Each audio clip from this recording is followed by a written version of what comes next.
Israel está em guerra com o Irã. Israel começou essa guerra ao lançar um ataque surpresa contra o Irã no dia 13 de junho. Nos dias seguintes, o Irã revidou.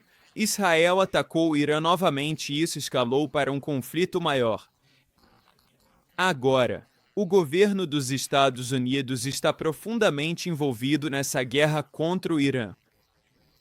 O presidente dos Estados Unidos, Donald Trump, sabia de todas as operações porque os Estados Unidos estavam ajudando Israel a planejar e executar esse ataque. Autoridades israelenses receberam um sinal verde muito claro do governo dos Estados Unidos, e Donald Trump pessoalmente deu sua aprovação ao primeiro-ministro de Israel, Benjamin Netanyahu.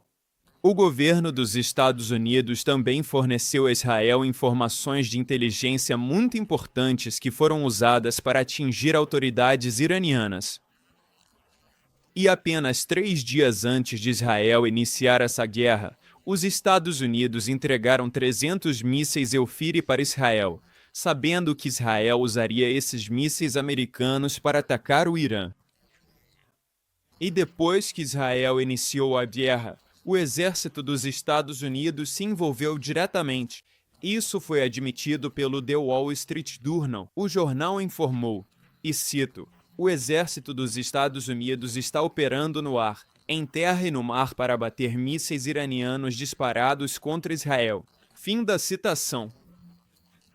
Ele acrescentou que antes mesmo dos ataques retaliatórios do Irã começarem, caças dos Estados Unidos contra torpedeiros da Marinha e sistemas de defesa aérea terrestre já estavam posicionados para ajudar a conter os ataques contra Israel. Isso é ainda mais uma evidência de que o governo dos Estados Unidos planejou esse ataque ao Irã com Israel porque o exército americano já estava no local. 90% das vítimas desses ataques israelenses apoiados pelos Estados Unidos contra o Irã eram civis. 90% civis. Donald Trump ameaçou repetidamente o Irã e ordenou a evacuação completa da capital iraniana, Teherã. Havia cerca de 10 milhões de pessoas vivendo em Teherã e mesmo assim Trump ordenou que todas elas saíssem. E por que isso acontece? É porque os Estados Unidos e Israel planejam bombardear Teherã até reduzi-la a escombros. Isso foi admitido pelo canal 14 de Israel. O meio de comunicação admitiu que o objetivo de Israel é desestabilizar e, eventualmente, derrubar o governo iraniano. Então não se trata do programa nuclear do Irã. Isto é sobre mudança de regime.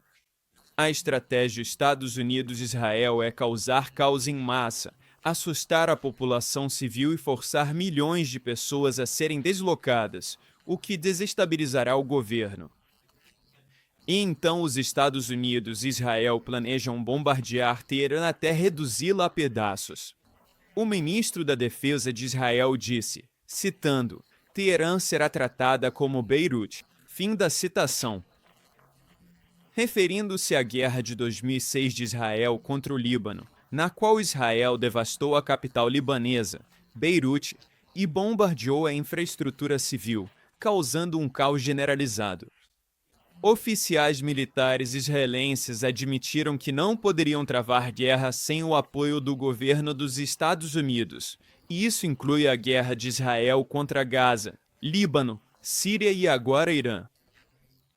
Os Estados Unidos estão fornecendo a Israel os mísseis, os aviões e a inteligência que estão sendo usados para atacar o Irã.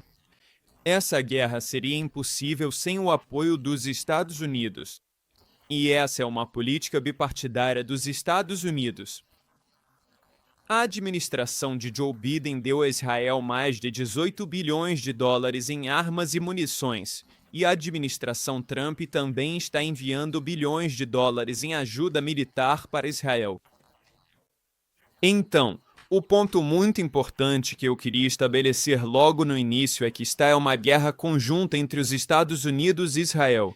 Esta não é uma guerra que Israel iniciou sem o apoio dos Estados Unidos. Não é Israel que está arrastando os Estados Unidos para a guerra. O governo dos Estados Unidos está profundamente envolvido, deu sinal verde para Israel e está supervisionando essa guerra contra o Irã. Se você quiser mais informações sobre isso, na descrição abaixo vou deixar o link para o outro vídeo e artigo que fiz explicando esse ponto. Mas hoje eu quero responder a outra pergunta, que é por que os Estados Unidos e Israel estão travando uma guerra contra o Irã. Qual é o objetivo dessa guerra conjunta entre Estados Unidos e Israel? Bem, a realidade é que não existe apenas um objetivo, mas sim vários objetivos. Eu escrevi uma lista das principais coisas que o Império dos Estados Unidos está tentando alcançar com essa guerra contra o Irã. O primeiro e mais óbvio é manter a hegemonia dos Estados Unidos na Ásia Ocidental, também conhecida como Oriente Médio. O segundo é destruir o eixo de resistência anticolonial. Vou falar sobre isso mais tarde.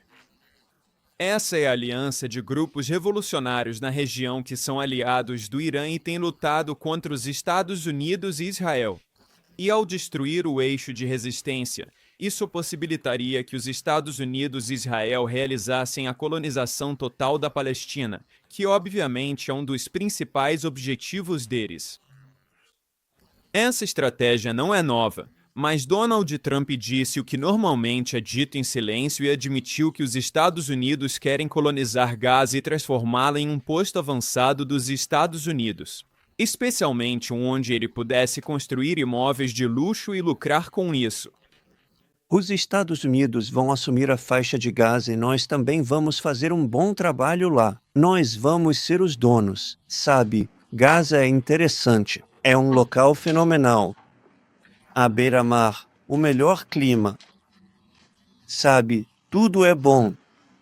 Dá para fazer coisas lindas lá. Mas o Império dos Estados Unidos também tem vários outros objetivos na guerra conjunta entre Estados Unidos e Israel contra o Irã. Outro objetivo, obviamente, é impedir que o Irã desenvolva capacidades nucleares. O Irã não possui armas nucleares, embora Israel tenha. E, além disso, o governo dos Estados Unidos tenta há décadas derrubar ou pelo menos enfraquecer o governo revolucionário independente do Irã, que chegou ao poder em 1979 por meio de uma revolução. Esse tem sido um objetivo de longa data. Outro grande objetivo dessa guerra é assustar outros países da região que possam querer se afastar dos Estados Unidos, em especial do dólar. E isso é especialmente direcionado às monarquias do Golfo, como a Arábia Saudita e os Emirados Árabes Unidos, porque esses países exportam muito petróleo e gás, o que significa que eles recebem muita moeda estrangeira, em especial dólares americanos. Já que os Estados Unidos impuseram um sistema do petrodólar na região nos anos 1970, obrigando esses países a vender seu petróleo e gás em dólares, o que mantém a demanda global pelo dólar americano. No entanto, nos últimos anos, os países do Golfo Pérsico têm se aproximado cada vez mais da China, que é seu maior parceiro comercial, e até mesmo a Arábia Saudita agora está cogitando vender seu petróleo na moeda chinesa, o renminbi ou yuan, o que seria um grande golpe para a dominância global do dólar americano. Novamente, vou entrar em mais detalhes sobre essa questão mais adiante. Isso é apenas um breve resumo. Então, mais uma vez, um dos objetivos dessa guerra patrocinada pelos Estados Unidos contra o Irã é preservar o sistema do petrodólar e garantir a demanda global contínua pelo dólar americano. Relacionado a isso está o objetivo dos Estados Unidos de desestabilizar o BRICS e a Organização de Cooperação de Xangai. O BRICS é uma organização liderada pelo Sul Global que originalmente consistia em Brasil, Rússia, Índia, China e África do Sul, mas se expandiu bastante, e em 2024, o Irã se tornou um membro pleno do BRICS. O Irã também se tornou oficialmente membro da Organização de Cooperação de Xangai em 2023. Novamente, Vou falar mais sobre isso depois, mas o ponto é que essa guerra patrocinada pelos Estados Unidos contra o Irã tem como objetivo dividir o Sul global e atrapalhar o projeto multipolar no qual organizações lideradas pelo Sul global, como o BRICS e a Organização de Cooperação de Xangai, desempenham um papel fundamental. E o objetivo final relacionado a isso é que os Estados Unidos querem romper a parceria entre Irã, Rússia e China, com o objetivo último de isolar Pequim. Porque os Estados Unidos estão travando uma nova guerra fria contra a China. Esta é a Guerra Fria Segunda. Isso agora é admitido abertamente em Washington. Já nem é mais controverso dizer isso. Então, os Estados Unidos estão tentando isolar a China ao separá-la de alguns de seus aliados mais importantes, e alguns dos parceiros mais poderosos da China incluem a Rússia e o Irã. É por isso que o próprio Donald Trump admitiu que quer dividir a Rússia e a China, porque essa é a velha estratégia de dividir para conquistar. Você nunca quer que Rússia e China se unam. Nós os unimos. É uma vergonha a estupidez do que eles fizeram. Eu vou ter que desunir eles. E eu posso. Acho que consigo fazer isso também. Eu tenho que desunir eles. Se os Estados Unidos conseguirem desestabilizar o governo revolucionário independente do Irã, potencialmente até derrubá-lo, e especialmente se conseguirem dividir Rússia e China, isso faz parte da nova estratégia de Guerra Fria de Washington para isolar Pequim.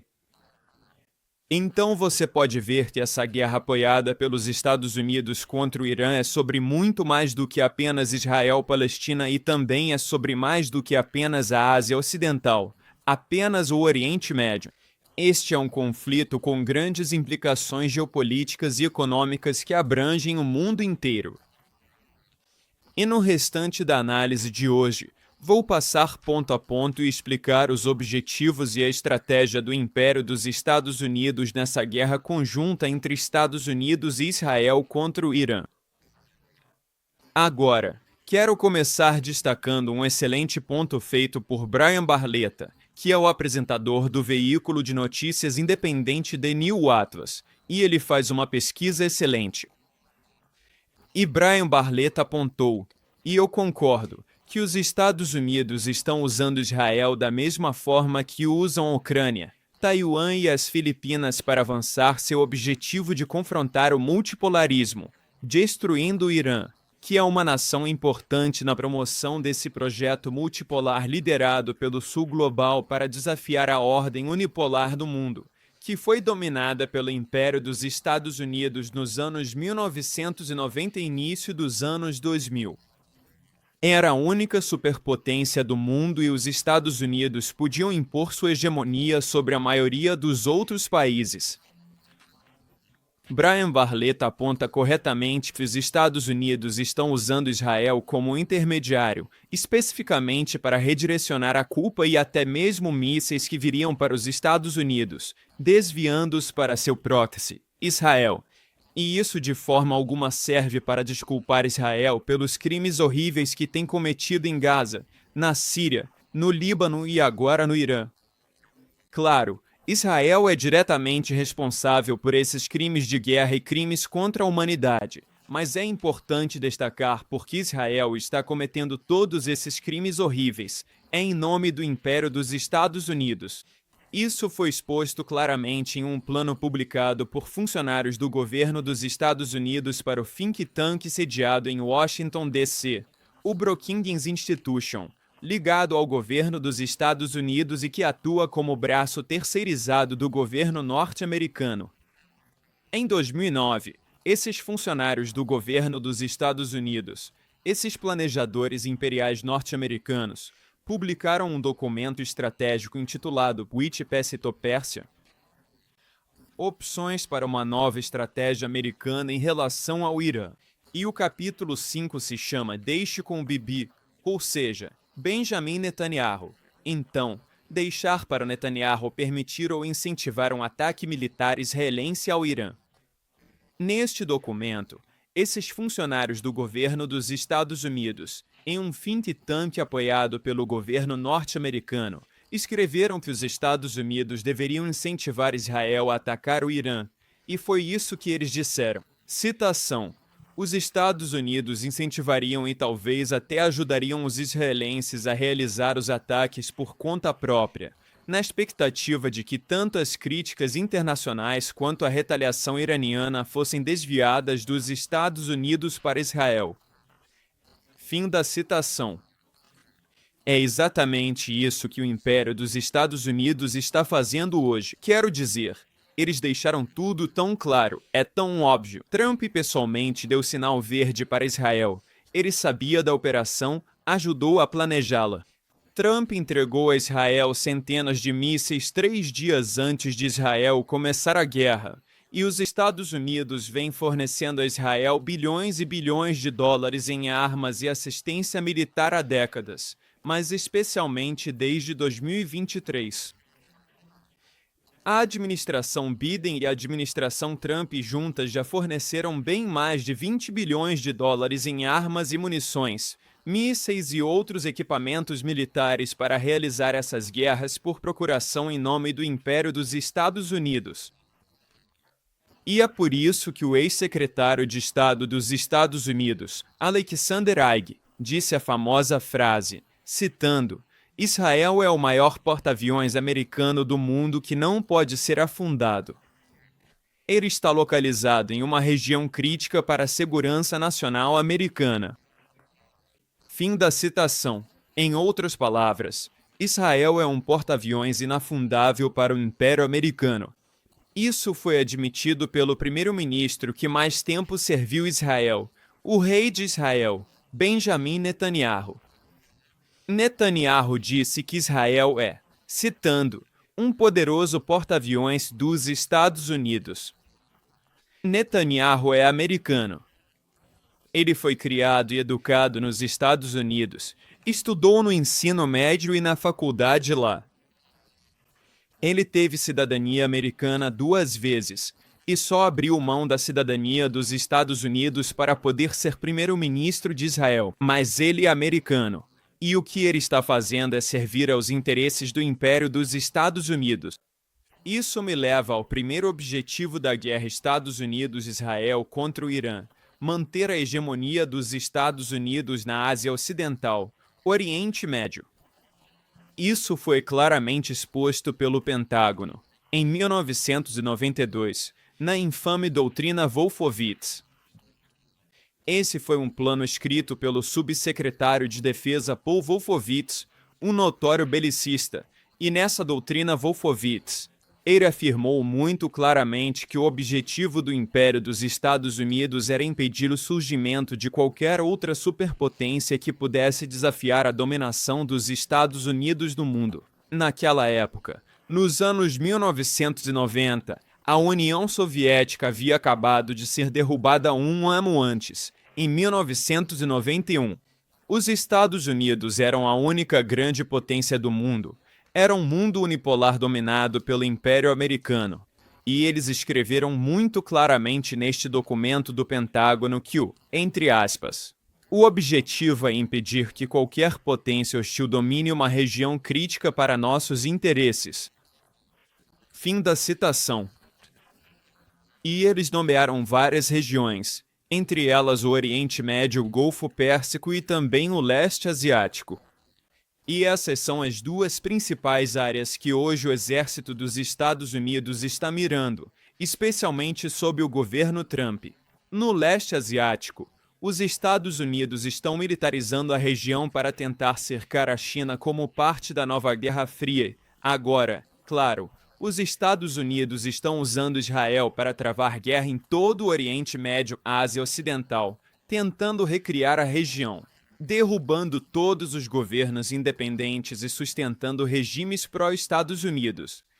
E como eles afirmaram muito claramente na doutrina Wolfowitz, o objetivo também é manter o, entre aspas, controle dos recursos de uma região tão crítica pelos Estados Unidos. Fim da citação. Então, se você pensar na geografia dessa região, se olhar para um mapa, fica bastante claro por que o Império dos Estados Unidos tem sido tão dedicado a sustentar esse regime colonial em Israel, e por que isso tem apoio bipartidário. Porque está perfeitamente localizado do ponto de vista geoestratégico, geográfico, como uma base de lançamento para os Estados Unidos travarem guerra contra todos os outros países da região, para manter o controle sobre a Ásia Ocidental, sobre o Oriente Médio. Quero dizer, Israel e Palestina são esse ponto crucial que liga a Ásia Ocidental ao Mediterrâneo, chegando até a Europa. Também liga a Ásia Ocidental ao norte da África, ao Egito. Então, o Império dos Estados Unidos tem usado esse porta-aviões insubmersível em Israel para atacar o Irã, para atacar o Iraque. Não vamos esquecer que os Estados Unidos invadiram o Iraque 2 vezes, para atacar a Síria. Depois de mais de uma década de guerra contra a Síria que começou em 2011 e que acabou resultando na derrubada do governo sírio no final de 2024, os Estados Unidos também têm atacado o Iêmen. O governo de Donald Trump travou guerra contra o Iêmen, dando continuidade à guerra que também foi conduzida por Obama e Biden. Então, os Estados Unidos estão constantemente usando Israel para desestabilizar todos os governos independentes da região e manter a hegemonia sobre a Ásia Ocidental. Agora, obviamente, nem precisa dizer que a Ásia Ocidental possui as maiores reservas de petróleo e gás natural do mundo. 9 dos 20 maiores produtores de petróleo do mundo estão localizados nesta região. No entanto, devo ressaltar que os Estados Unidos são o maior produtor de petróleo do mundo. Da mesma forma, 7 dos 20 maiores produtores de gás natural do mundo estão localizados nesta região, embora, mais uma vez, os Estados Unidos também sejam o maior produtor de gás natural do planeta. Então, não é que os Estados Unidos precisem desse petróleo e gás. Os Estados Unidos têm uma enorme quantidade de petróleo e gás.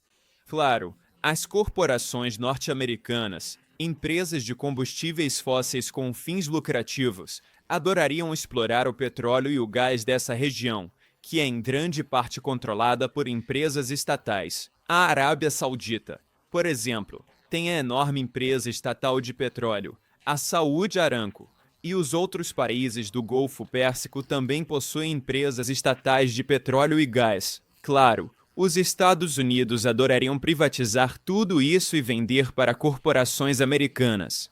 Mas não é como se os Estados Unidos precisassem de acesso a mais petróleo e gás. O que mais preocupa os Estados Unidos é manter o controle sobre o preço global do petróleo e do gás natural.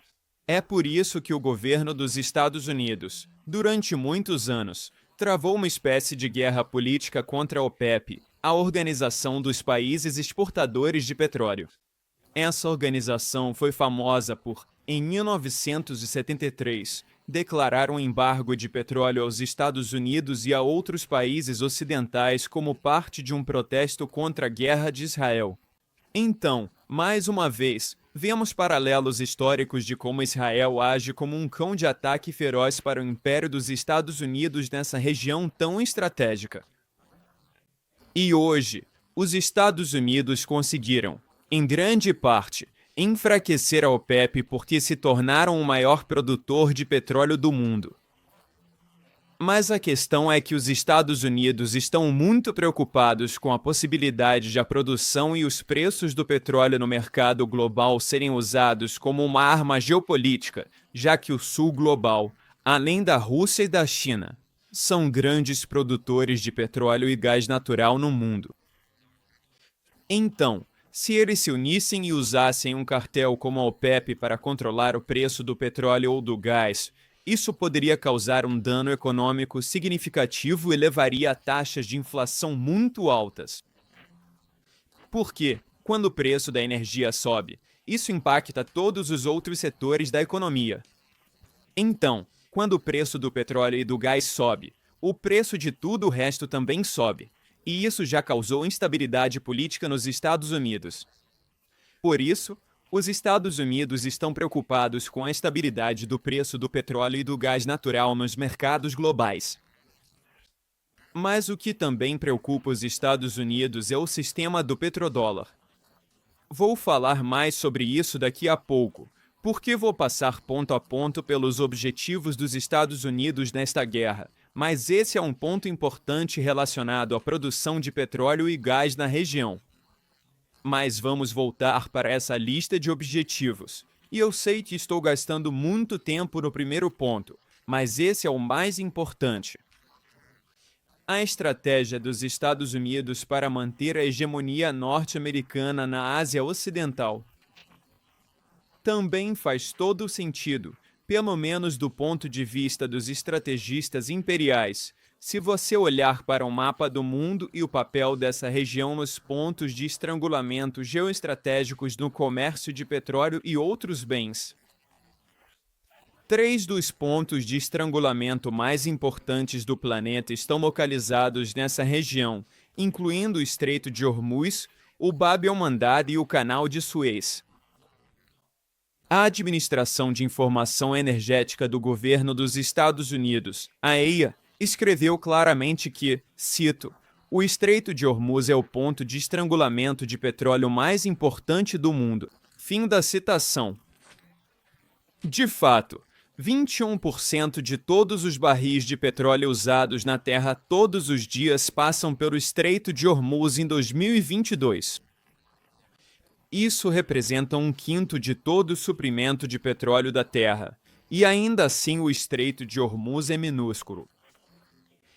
Se o Irã quisesse, isso seria uma espécie de cenário nuclear, politicamente falando, mas o Irã poderia fechar o Estreito de Hormuz, o que paralisaria grande parte da economia global.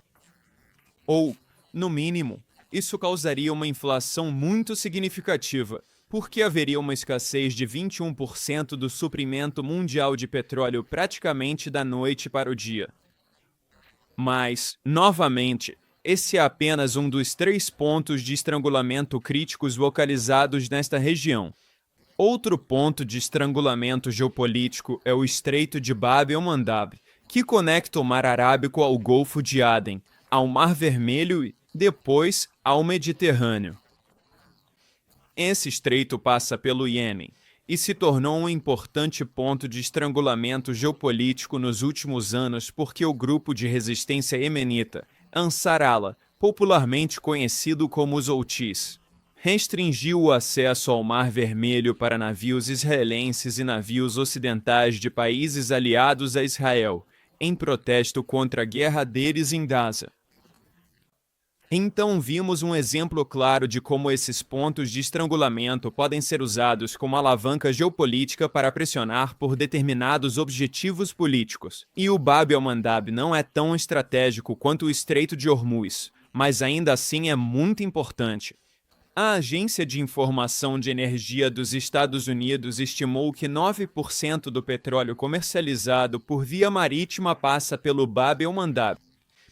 E o que também é importante é que isso se conecta a outro ponto de estrangulamento muito importante, que é o Canal de Suez, um dos pontos de estrangulamento comercial mais importantes do mundo.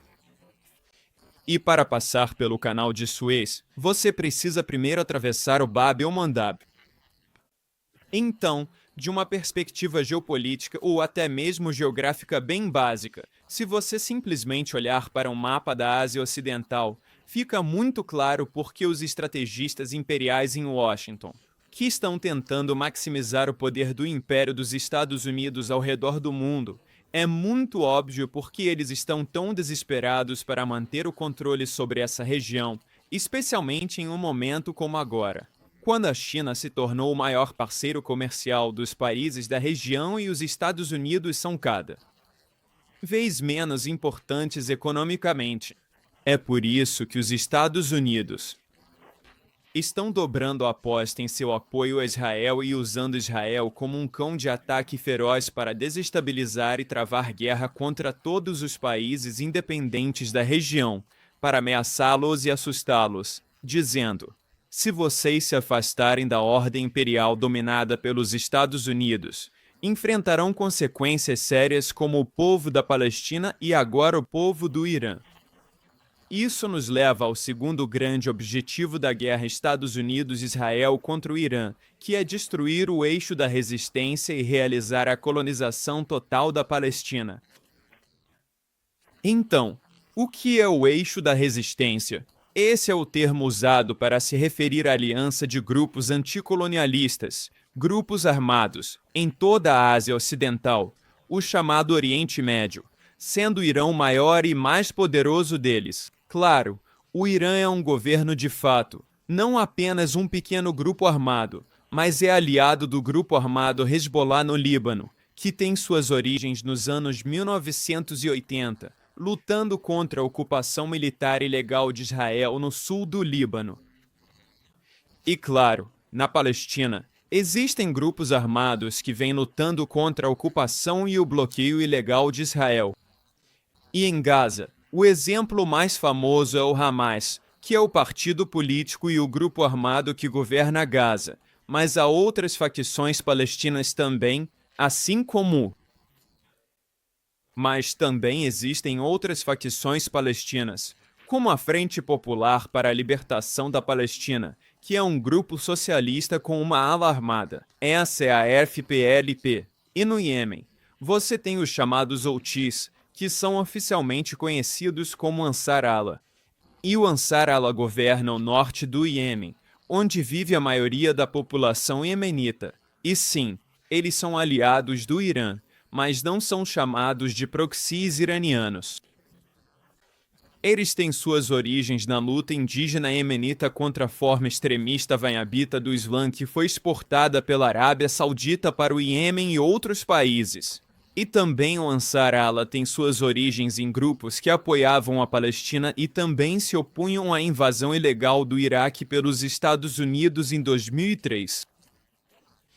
E ao longo de mais de uma década, o Ansar Allah cresceu em influência e se tornou cada vez mais popular, especialmente também por combater a corrupção no Iêmen. E em 2014, no dia 21 de setembro, eles realizaram uma revolução e agora governam a parte norte do Iêmen. Os Estados Unidos e seus aliados, incluindo a Arábia Saudita, Israel e os Emirados Árabes Unidos, vêm lutando contra os chamados Houthis, contra o Ansar Allah, há uma década, desde 2015, e não conseguiram derrotá-los.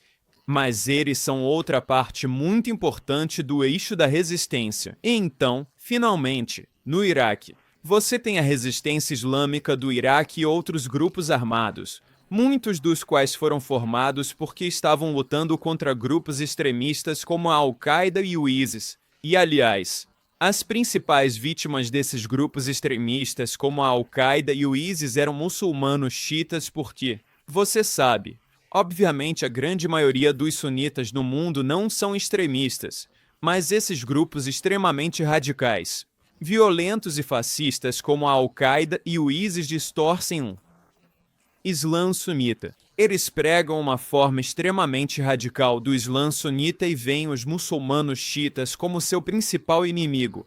E em grande parte mataram muitos muçulmanos xiitas em países como o Iraque, onde os xiitas são a maioria, e também na Síria, onde os xiitas são minoria, e também no Iêmen, onde a principal base do Ansar Allah são muçulmanos xiitas, os zaiditas, que é uma seita relacionada ao Islã xiita, embora sua jurisprudência islâmica seja mais parecida com a dos sunitas tradicionais.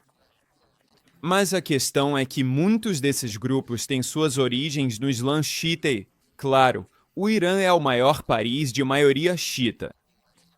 A grande maioria dos muçulmanos no Irã é xiita. Mas isso me leva ao último país que anteriormente fazia parte do eixo da resistência, que era a Síria, quando era governada pelo líder de longa data Bashar al-Assad e seu pai, Hafez al-Assad. Eles eram nacionalistas árabes. A Síria foi um dos países da região que sempre apoiou a luta palestina e se recusou a normalizar relações com o colonialismo israelense.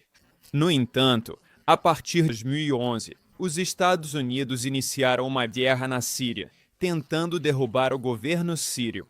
A CIA gastou bilhões de dólares armando e treinando os chamados rebeldes, muitos dos quais depois se juntaram à Al-Qaeda e ao ISIS, muitos dos quais eram islamistas extremistas, e eles acabaram tendo sucesso com o apoio de Israel, das monarquias do Golfo e da Turquia, que é membro da OTAN. Todos esses países juntos apoiaram os chamados rebeldes na Síria e conseguiram, em 2024, derrubar o governo sírio. E agora a Síria é governada pelos líderes da Al-Qaeda. Não estou exagerando de forma alguma. O chamado presidente da Síria, não eleito, desde que o governo anterior foi derrubado, é o ex-líder da filial da Al-Qaeda na Síria, a maior filial da Al-Qaeda no mundo, que se chamava Jabhat al-Nusra, que foi rebatizada como Hayat Tahrir al-Sham.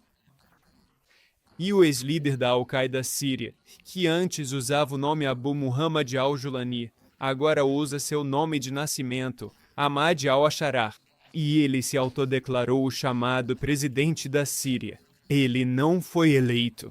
Então, quero dizer, as pessoas adoram criticar o antigo governo baatista da família Assad na Síria. Elas adoram criticá-lo por ser autoritário. Mas a Síria de hoje é tão autoritária quanto, se não ainda mais autoritária.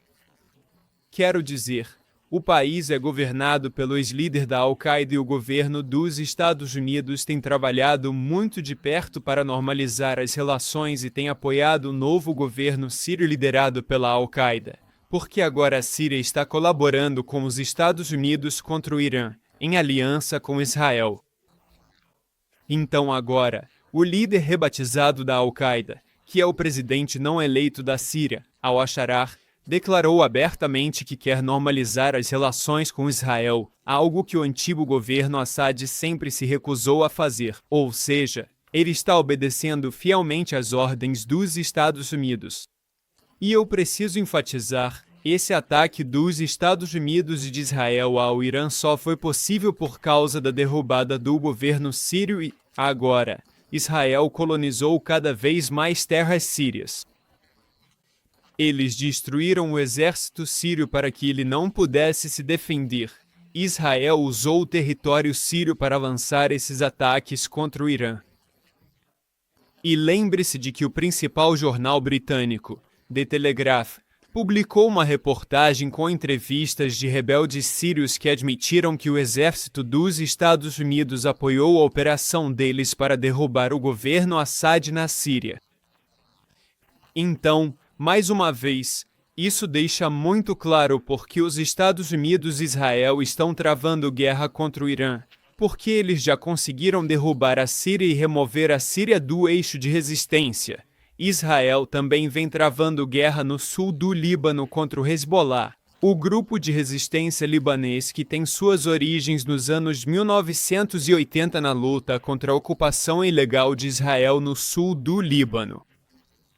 Assim, Israel enfraqueceu o Hezbollah e matou sua liderança. Israel vem tomando o controle sobre Gaza, colonizando a Cisjordânia, que, de acordo com o direito internacional, é território palestino ocupado. Os Estados Unidos, sob Trump e também sob Obama e Biden, estavam travando guerra contra o Ansar Allah no Iêmen, enfraquecendo-os. E, claro, o governo dos Estados Unidos invadiu o Iraque 2 vezes, na Guerra do Golfo e depois novamente em 2003, na Guerra do Iraque. E agora, o alvo final é o Irã, que os Estados Unidos e Israel estão atacando neste momento. Isso foi admitido publicamente por Wesley Clark, o ex-general dos Estados Unidos e comandante da OTAN. Lá em 2007, em uma entrevista, ele admitiu que os militares dos Estados Unidos haviam feito planos para derrubar os governos de 7 países em 5 anos. Quais eram esses 7 países?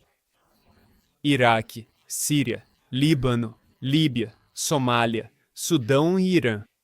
O Irã era o último país da lista. E desses 7, os Estados Unidos conseguiram derrubar ou desestabilizar os governos de 6 deles: Iraque, Síria, Líbano, Líbia, Somália e Sudão. O Irã é o último país restante, E agora os Estados Unidos e Israel estão atacando abertamente e diretamente o Irã. É para isso que eles vêm se preparando há décadas. Ele disse: acabei de receber isso lá de cima, referindo-se ao gabinete do secretário de Defesa, hoje. E ele disse: este é um memorando que descreve como vamos eliminar 7 países em 5 anos, começando pelo Iraque e depois Síria, Líbano, Líbia, Somália, Sudão e finalizando com o Irã.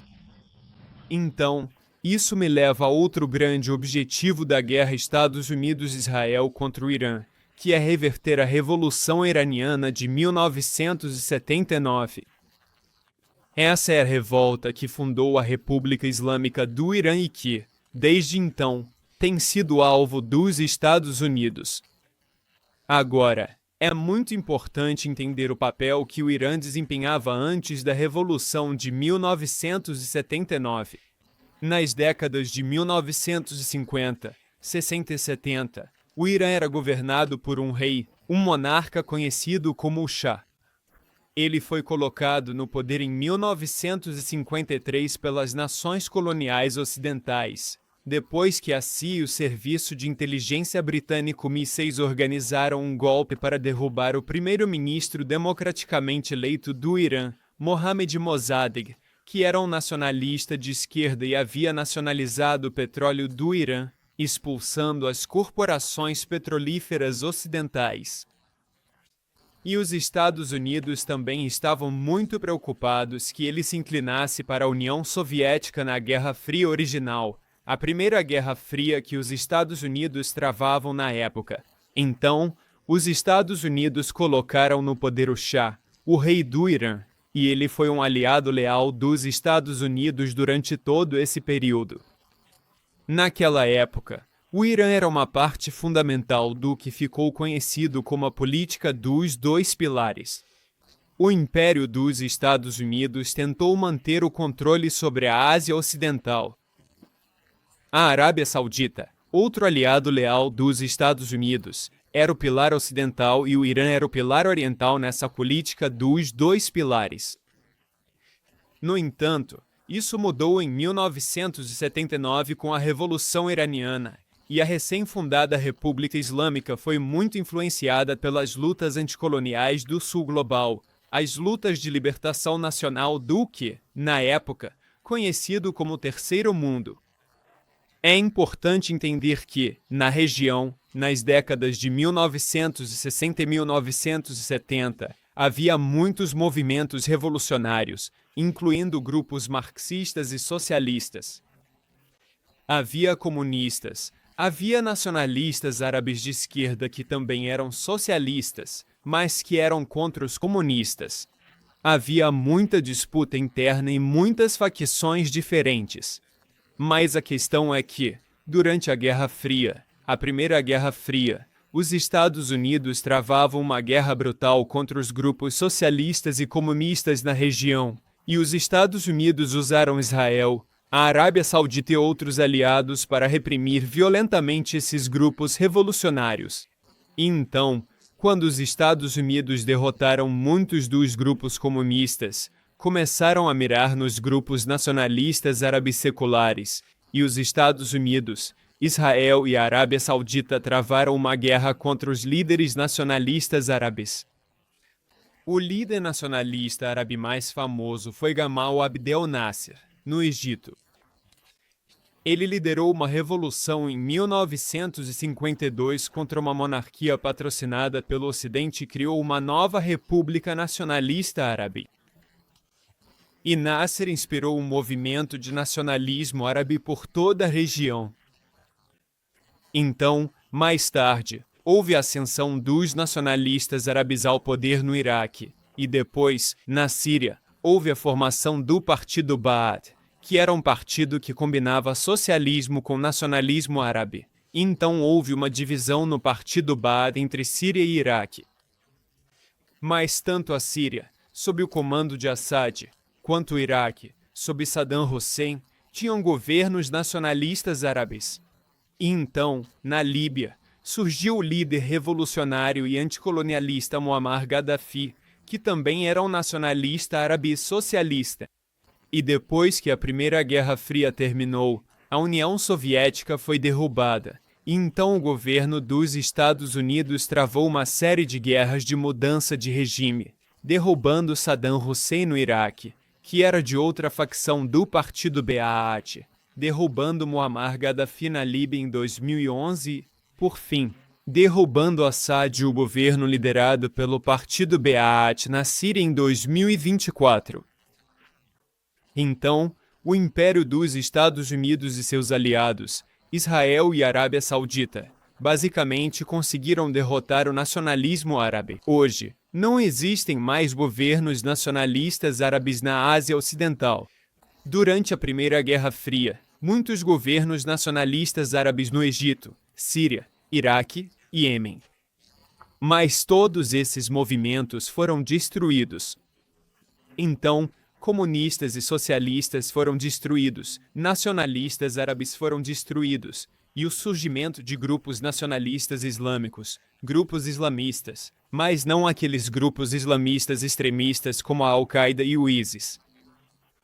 Houve um tipo de movimento revolucionário, nacionalista do Terceiro Mundo, nacionalista do Sul Global, em países como o Líbano com o Hezbollah, no Iêmen com o Ansar Allah, e claro, no Irã com a Revolução Iraniana.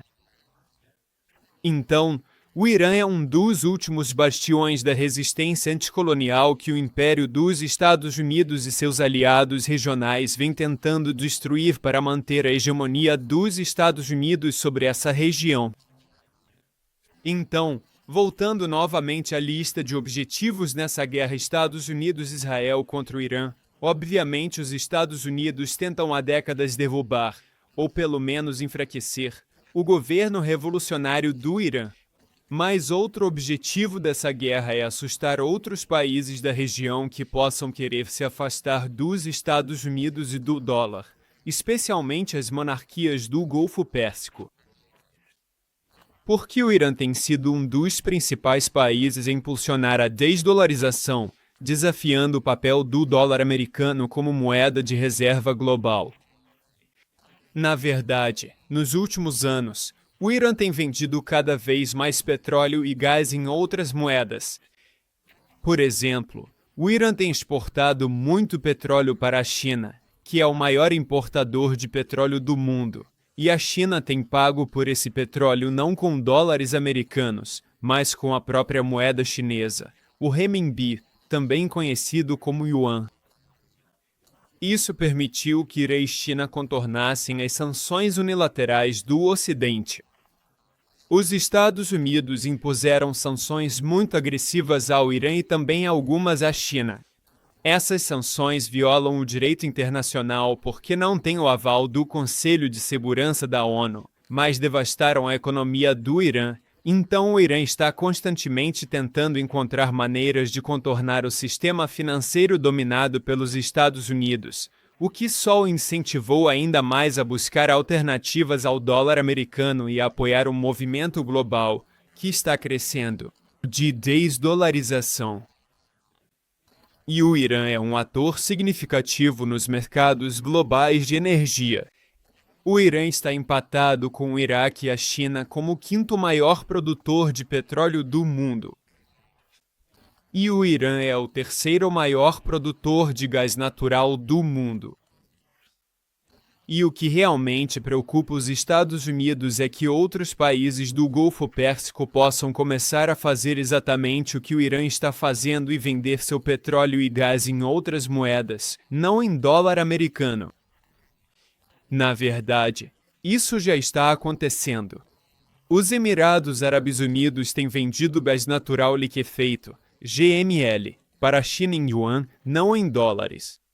E a Arábia Saudita, que historicamente tem sido um dos produtores de petróleo mais importantes do mundo. Até mesmo a Arábia Saudita também está em negociações com a China para vender seu petróleo na moeda chinesa, o yuan, o que seria um golpe enorme para o sistema do petrodólar dos Estados Unidos. O que é o sistema do petrodólar? Precisamos voltar a agosto de 1971, quando o presidente dos Estados Unidos, Richard Nixon, encerrou a conversibilidade do dólar com o ouro. Porque antes disso, voltando à Conferência de Bretton Woods de 1944, no final da Segunda Guerra Mundial, o dólar americano estava atrelado ao ouro a uma taxa de câmbio fixa de $35 por uma onça de ouro. Nixon acabou com isso e, desde 1971, o dólar americano passou a ser uma moeda fiduciária de livre flutuação. Isso significa que o valor do dólar americano em relação a outras moedas está constantemente oscilando para cima e para baixo no mercado de câmbio. E, nos anos 1970, houve muita inflação nos Estados Unidos e o país tentava encontrar uma forma de estabilizar o valor do dólar para reduzir a inflação. Isso aconteceu especialmente após o embargo do petróleo da OPEP em 1973, que fez os preços do petróleo dispararem, e em 1974, a inflação nos Estados Unidos atingiu 11%, um recorde na época. Em 1973, a Organização dos Países Exportadores de Petróleo, a OPEP, lançou um embargo de petróleo contra os Estados Unidos e seus aliados ocidentais por causa do apoio deles a Israel, que estava ocupando ilegalmente territórios palestinos, egípcios, sírios e jordanianos. Não podemos esquecer que essa foi uma época muito revolucionária nos anos 70, com lutas de libertação nacional anticoloniais acontecendo ao redor do mundo. Então o Sul Global se uniu e usou seu poder no mercado global de petróleo para transformar o petróleo em uma arma geopolítica contra as potências coloniais ocidentais. E esse embargo imediatamente fez com que o preço do petróleo mais que dobrasse nos anos seguintes. Durante toda a turbulência geopolítica entre 1973 e 1981, o preço do petróleo aumentou 5 vezes. Isso foi uma crise enorme e foi uma razão muito significativa para as taxas de inflação altíssimas nos Estados Unidos e em muitos outros países ao redor do mundo nos anos 1970. E, aliás, um ano e meio depois do embargo do petróleo da OPEP, o líder desse embargo foi assassinado. Ele era o rei Faisal da Arábia Saudita e era muito pró-Palestina, além de estar muito irritado com a ocupação israelense do território palestino e também com a ocupação de territórios de outros países árabes vizinhos. Então, foi ele quem, como rei da Arábia Saudita, que na época era o líder de fato da OPEP, supervisionou o embargo do petróleo da OPEP. Um ano e meio depois, foi assassinado. Mas, de qualquer forma, o ponto é que o embargo do petróleo da OPEP foi um grande alerta para os países imperialistas ocidentais que colonizaram a maior parte do mundo.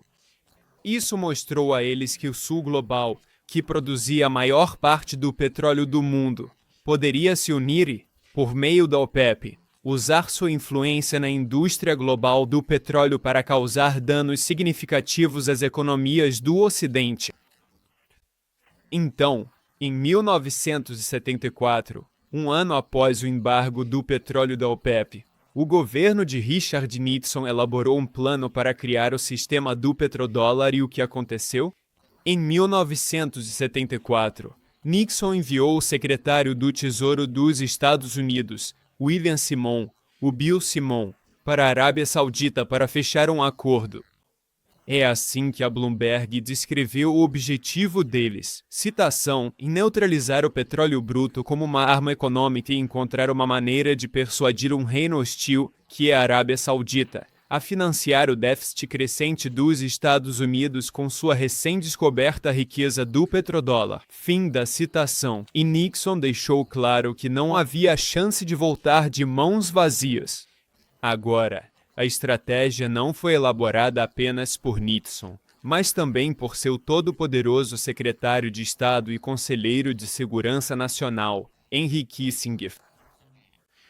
Então Kissinger e Nixon enviaram um secretário do Tesouro, Bill Simon, para a Arábia Saudita.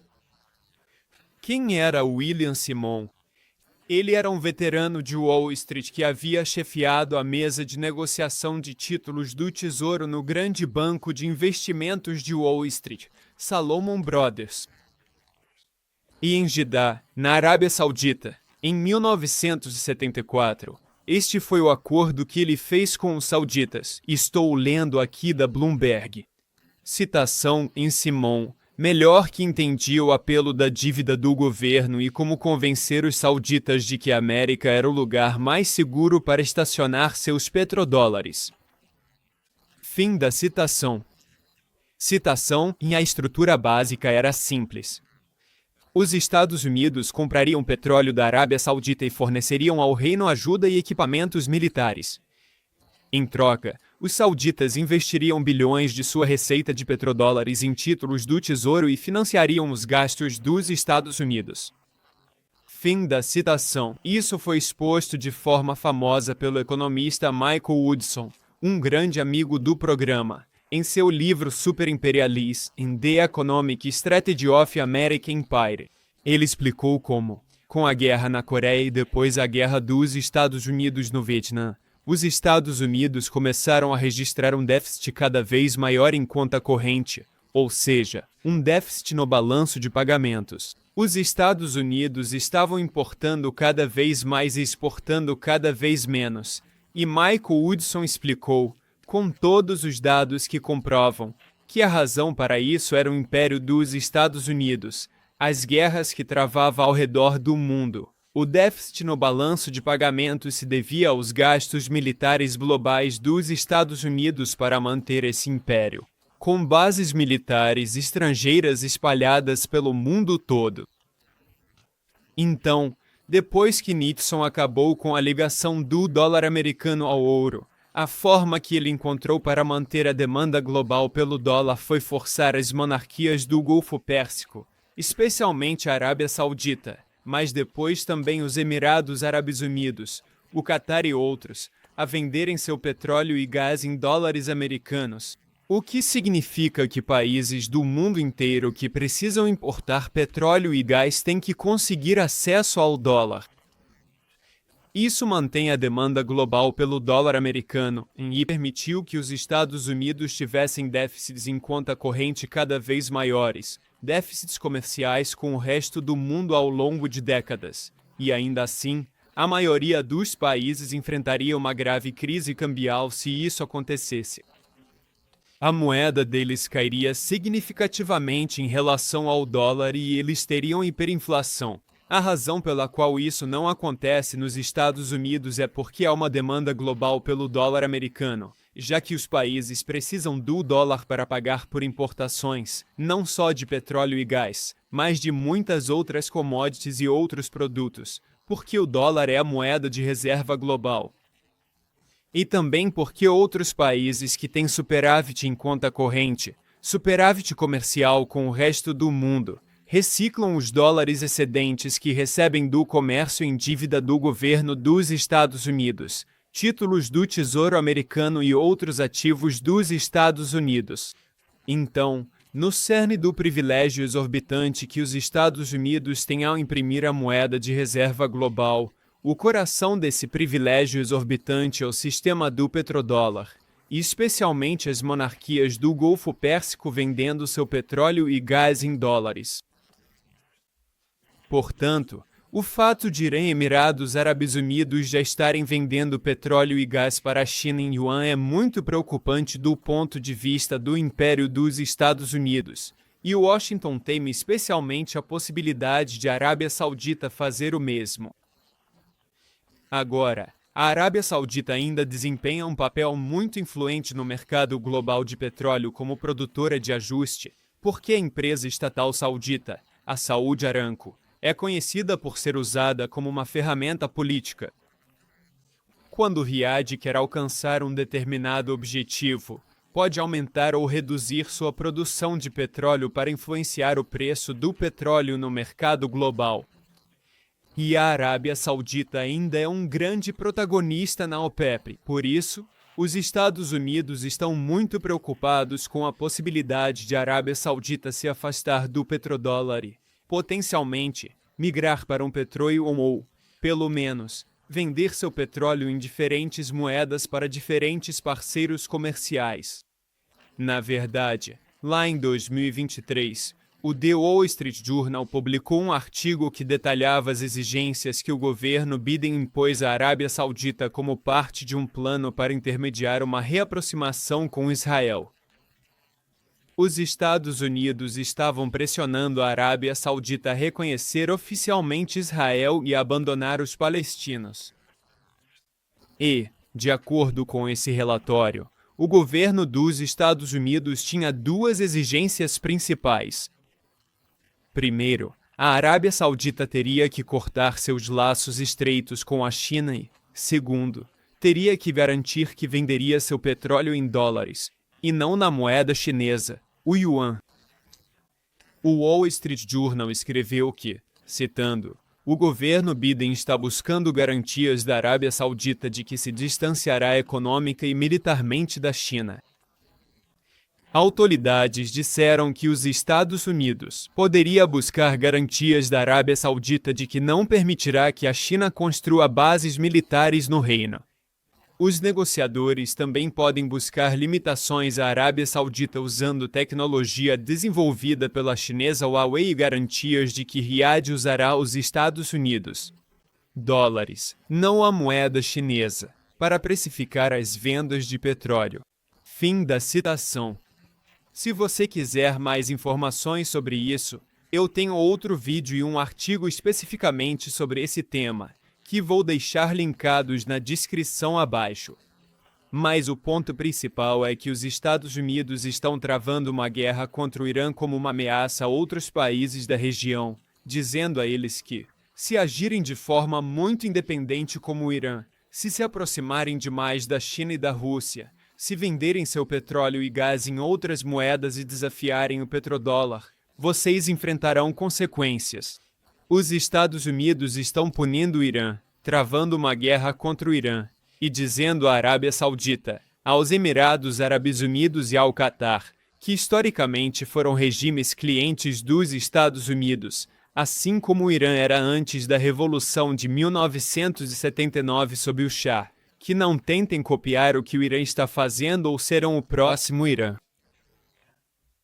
Então, finalmente, isso nos leva aos dois últimos objetivos da guerra dos Estados Unidos e de Israel contra o Irã, que estão profundamente relacionados na tentativa de desestabilizar o BRICS e a Organização de Cooperação de Xangai, dividir o Sul global e atrapalhar o projeto multipolar, além de romper a parceria entre Irã, Rússia e China, com o objetivo de isolar Pequim na nova Guerra Fria.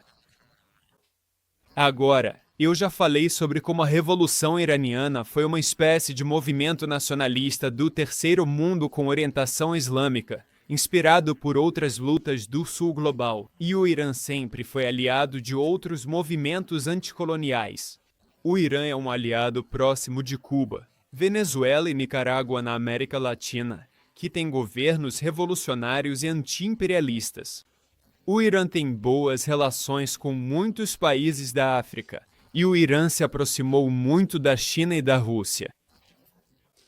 E em 2023, a cúpula do BRICS foi realizada na África do Sul e o Irã foi convidado a se tornar um membro pleno. E, claro, aceitou esse convite.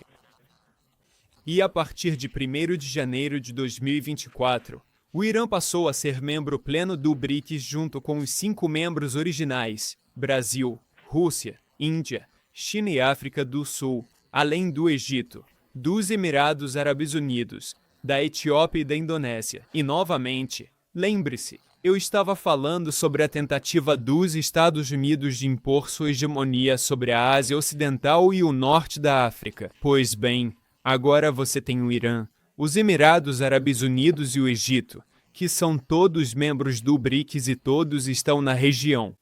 A Arábia Saudita foi convidada a se juntar ao BRICS, embora não tenha dado resposta oficial. Riad provavelmente usa isso como moeda de troca com Washington, dizendo, se nos pressionarem, vamos entrar para o BRICS. É uma carta que eles sempre podem jogar. Mas voltando ao Irã, o Irã agora é um membro pleno do BRICS, E quando o Irã se juntou oficialmente à organização liderada pelo Sul Global, o meio de comunicação estatal iraniano, No News, publicou um artigo explicando seus objetivos. Ele observou que o Irã está buscando, entre aspas, diminuir a influência das sanções impostas sobre sua economia. Fim da citação. Eles também disseram que os BRICS ajudarão a desafiar a, entre aspas, atual ordem mundial unilateral. Fim da citação. Então eles estão falando sobre a ordem unipolar dominada pelos Estados Unidos, criando um mundo mais multipolar.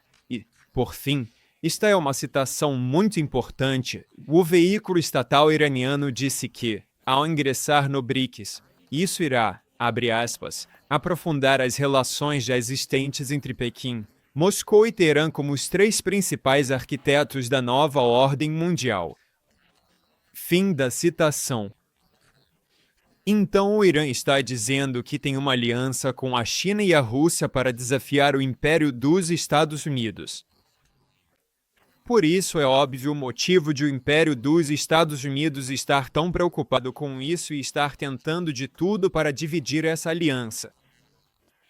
Vou falar mais sobre isso em um instante, mas também quero falar brevemente sobre a Organização de Cooperação de Xangai, ou SCO. O Irã tornou-se oficialmente membro da SCO em 2023, e enquanto o BRICS é mais uma organização econômica e política, a SCO é mais uma organização de segurança, originalmente fundada para combater grupos extremistas na Eurásia. Os membros da SCO incluem China, Rússia, Irã, além da Índia, Paquistão, Cazaquistão e várias outras repúblicas da Ásia Central. Esta é uma organização muito importante para a integração eurasiana, e a SCO tem se manifestado contra a guerra dos Estados Unidos contra o Irã. Em uma declaração no dia 14 de junho, um dia após Israel iniciar a guerra contra o Irã, a OCS declarou que, entre aspas, condena veementemente os ataques militares realizados por Israel. Fim da citação. O documento condenou essas ações como, entre aspas, ações agressivas contra alvos civis, incluindo infraestrutura de energia e transporte, que resultaram em vítimas civis. Fim da citação. E denunciou essas ações como, entre aspas, uma grave violação do direito internacional e da Carta das Nações Unidas. Constituem uma afronta à soberania do Irã. Fim da citação. Portanto, a partir dessa declaração, parecia que a Eurásia estava falando com uma voz muito clara ao denunciar essa guerra dos Estados Unidos e de Israel. No entanto, há anos os Estados Unidos vêm tentando dividir a OCS, assim como tem tentado dividir o BRICS. E depois que a OCS divulgou essa declaração, o Ministério de Relações Exteriores da Índia publicou um comunicado que se distanciava da declaração conjunta publicada pela OCS. Atualmente, a Índia tem um governo de direita liderado pelo BJP Partido Nacionalista Hindu e seu primeiro-ministro Narendra Modi. Modi e o BJP são muito pró-Israel. E, na verdade, o principal partido de oposição na Índia, o Partido do Congresso, de tendência mais à esquerda, quando a Índia cofundou o BRICS, sob o comando do Partido do Congresso, não sob Modi e o BJP. Pois bem, o Congresso condenou publicamente Modi por se aliar tão fortemente a Israel, enquanto Israel ataca o Irã, que historicamente sempre teve boas relações com a Índia. Portanto, a Índia está sacrificando suas relações com grande parte do Sul Global para manter boas relações com Israel. O que isso mostra é que, dentro do BRICS e da Organização de Cooperação de Xangai, às vezes existem algumas divisões políticas. Eles ainda concordam em muitas coisas, talvez em 80% das questões, mas em 20% delas, há alguns desacordos sérios. E é por isso que o núcleo desse novo mundo multipolar, o núcleo do BRICS e da Organização de Cooperação de Xangai, é a aliança entre China, Rússia e Irã, E é por isso que os Estados Unidos têm se mostrado tão desesperados para romper essa aliança. É por isso que a OTAN, liderada pelos Estados Unidos, tem travado uma guerra por procuração contra a Rússia na Ucrânia há anos. E é por isso que Donald Trump deixou muito claro que está tentando dividir a Rússia e a China. Ele quer que os Estados Unidos melhorem as relações com a Rússia para isolar a China como parte da estratégia de dividir para conquistar do Império Americano. Ouço Trump admitindo isso abertamente aqui. Você nunca quer que Rússia e China se unam. Nós os unimos. É uma vergonha a estupidez do que eles fizeram. Eu vou ter que desunir eles. E eu posso. Acho que consigo fazer isso também. Eu tenho que desunir eles. E não é só o Irã que é alvo. O Irã é o objetivo de médio prazo. O objetivo de longo prazo do Império dos Estados Unidos, o alvo, é a China. A meta dos Estados Unidos é isolar a China derrubando todos os seus principais aliados, e isso foi basicamente admitido pelo CEO da Palantir, que é uma das contratadas mais poderosas do exército dos Estados Unidos e da CIA. O CEO da Palantir é Alex Karp e ele é um aliado próximo de Donald Trump, e admitiu em uma entrevista em 2024 que os Estados Unidos estão, abre aspas, muito propensos, fecha aspas, a lutar uma guerra em 3 frentes contra a China, a Rússia e o Irã.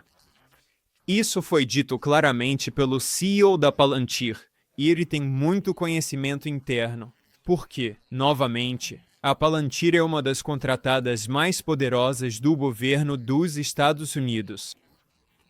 E, aliás, o The New York Times informou em maio que Donald Trump está usando a Palantir para realizar vigilância em massa dos americanos, compilando dados para criar grandes dossiês sobre todos os cidadãos dos Estados Unidos. Portanto, a Palantir é diretamente cúmplice da vigilância em massa, no estilo Big Brother, de todos os americanos em nome do governo dos Estados Unidos. A Palantir é basicamente um braço terceirizado da CIA e do Pentágono. Na verdade, a Palantir recebeu originalmente financiamento inicial da CIA. Foi parcialmente uma criação da CIA e um dos cofundadores da Palantir é o oligarca bilionário de extrema-direita, Peter Thiel, que também financiou a campanha política de J.D. Vance, o vice-presidente dos Estados Unidos. J.D. Vance trabalhou para Peter Thiel em sua empresa de capital de risco no Vale do Silício.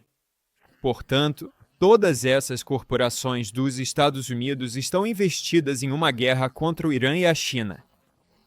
A China é o principal objetivo deles, porque é o único país poderoso o suficiente para desafiar a dominação do Império dos Estados Unidos, não só militarmente, mas ainda mais economicamente e politicamente. E tudo isso foi claramente exposto pelo falecido estrategista imperial dos Estados Unidos, Zbigniew Brzezinski, que foi conselheiro de segurança nacional dos Estados Unidos durante o governo do presidente Jimmy Carter, em 1997. Brzezinski publicou um livro muito influente intitulado O Grande Tabuleiro de Xadrez, A Primazia Americana e seus Imperativos Geoestratégicos. Esse livro foi publicado alguns anos após a queda da União Soviética. E nesse livro, Brzezinski discutiu maneiras pelas quais o Império dos Estados Unidos poderia manter sua dominação unipolar sobre todo o planeta. Ele estava muito preocupado com a possibilidade de alianças entre países que pudessem desafiar a ditadura global do Império dos Estados Unidos, que é exatamente o que era. Quero dizer, nos anos 1990, o Império dos Estados Unidos controlava basicamente tudo no mundo e impunha suas políticas a todos pela força das armas. Era uma ditadura global dominada pelos Estados Unidos. E neste livro, Brzezinski alertou que, cito, o cenário mais perigoso seria uma grande coalizão entre China, Rússia e talvez Irã, uma coalizão anti-hegemônica unida não por ideologia, mas por queixas complementares. Fim da citação. E é basicamente isso que vemos hoje, em uma espécie de coalizão frouxa entre China, Rússia e Irã. É por isso que o CEO da Palantir, uma empresa apoiada pela CIA ligada a Trump, está dizendo muito claramente que o Império dos Estados Unidos está se preparando para uma guerra contra a Rússia, China e Irã. Os Estados Unidos já vêm travando uma guerra por procuração contra a Rússia há alguns anos na Ucrânia. Agora, os Estados Unidos e Israel estão travando uma guerra contra o Irã. O Império dos Estados Unidos está usando Israel como seu cão de ataque feroz para travar guerra contra o Irã, e a China é o principal alvo. Portanto, a guerra dos Estados Unidos e de Israel contra o Irã não diz respeito apenas à Ásia Ocidental ou ao Oriente Médio. Não se trata apenas da Palestina. Isso faz parte da estratégia do Império dos Estados Unidos para tentar manter a dominação global e dividir para conquistar. É uma estratégia antiga e dividir para conquistar. Este é um conflito verdadeiramente global e é um símbolo perfeito do que vemos hoje no século XXI com a ascensão da ordem mundial multipolar. O Império dos Estados Unidos está fazendo tudo o que pode para tentar sufocar o bebê multipolar ainda no berço, para impedir que o mundo se torne mais multipolar, para evitar que o Sul global se descolonize de fato, não apenas politicamente como aconteceu nas décadas de 50, 60 e 70, mas também economicamente, desafiando o neocolonialismo. O Império dos Estados Unidos está desesperado para tentar salvar o declínio de sua hegemonia e voltar ao mundo unipolar que existia nos anos 1990 e no início dos anos 2000, quando não havia outras superpotências capazes de desafiar a ditadura global do Império dos Estados Unidos, que era exatamente o que acontecia. Era uma ditadura global, política e econômica, controlada pelos Estados Unidos. E qualquer país que resistisse aos Estados Unidos, como Cuba, Venezuela e Irã, era punido com sanções, bloqueios, tentativas de mudança de regime, tentativas de revolução colorida e com guerra. É por isso que vemos essa guerra hoje, em que os Estados Unidos estão usando Israel para travar contra o Irã. É por isso que os Estados Unidos estão travando uma guerra por procuração contra a Rússia na Ucrânia.